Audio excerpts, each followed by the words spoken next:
You ever deal with a homeowners association that just doesn't know when to stop? Because I did. And trust me, I never intended to go full petty billionaire energy on these people. But they pushed and I pushed back harder. Let me tell you the story. So I live in a quiet, somewhat rural community. It's not exactly middle of nowhere, but we've got woods, space between houses, and actual wildlife roaming around. I bought my land a few years ago, a solid 12 acres. Just enough for peace, privacy, and yes, the occasional weekend hunt. Now I've always kept things legal. My deer stand is more than a quarter mile from any trail or home. I've got clear lines of sight, proper permits, and I only hunt during season. It's a family thing, respectful, responsible, and honestly, therapeutic. But then, out of nowhere, I get this letter from the HOA. And it's not just a warning. It's a fine, $500. The reason? Discharging a firearm too close to community property. Now, this made no sense. I checked the community guidelines before I even moved in. They clearly state hunting is allowed on any parcel over 5 acres. Mine's over double that. I thought maybe it was a mistake. A misprint. Maybe someone heard a shot and panicked. So I went to the next HOA meeting, calm, collected. I brought the paperwork. I said, look, here's my land plat, here's the distance from any shared space, I'm well within my rights. You know what they said? Regardless of interpretation, the fine has already been approved. Just like that. Dismissed, shut down.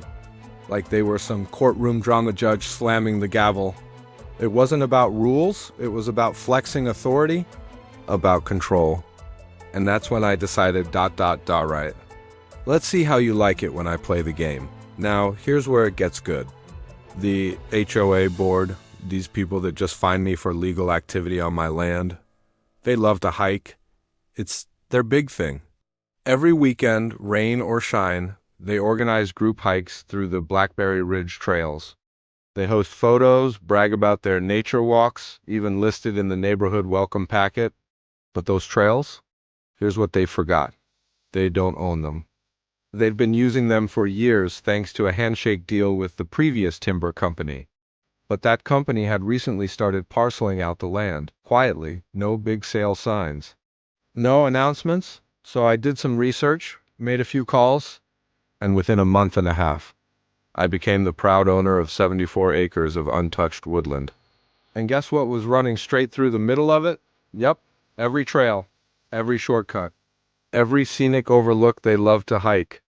Now, don't get me wrong, this wasn't a cheap stunt. I dipped into my savings, it stung a little, but it was worth every penny. Because that next Saturday morning, before sunrise, I went out there with a work crew. We installed gates on every trailhead, put up bright orange no trespassing signs, posted legal notices backed by county records, and then I waited. By noon, my phone lit up like a Christmas tree. Texts, emails, voicemails, even neighbors I hadn't spoken to in months suddenly wanted to catch up. One of the HOA board members even knocked on my door. They were panicking, because the place they'd been using like a public park, hosting meets, morning runs, yoga groups, had suddenly vanished, locked off dash limits, And the best part, they had no idea it was me. Oh, the following week, I attended the next HOA meeting, same room, where they'd find me just weeks earlier. This time, the tone was different. We'd like to open discussion about potential easements, they said. Maybe work out a community partnership for the trails?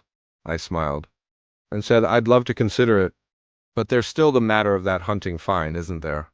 Dead silence. Then one of them finally muttered, we've reviewed it, and it looks like that fine may have been a mistake. We'll go ahead and remove it from your record. I nodded. Appreciated. Now about those easements, 50,000 a year. Or, I leaned in a little. You could always just take up jogging around the block. They didn't like that answer. They didn't take the deal. So the trails remain closed, and every weekend since. No more yoga, no more group photos, no more hiking hashtags on the neighborhood Facebook group. Just peace and quiet, the way I like it. Now I'm not saying I bought the trails just to make a point. But I'm also not saying I didn't. Sometimes people only understand boundaries when you draw them in property lines and padlocks.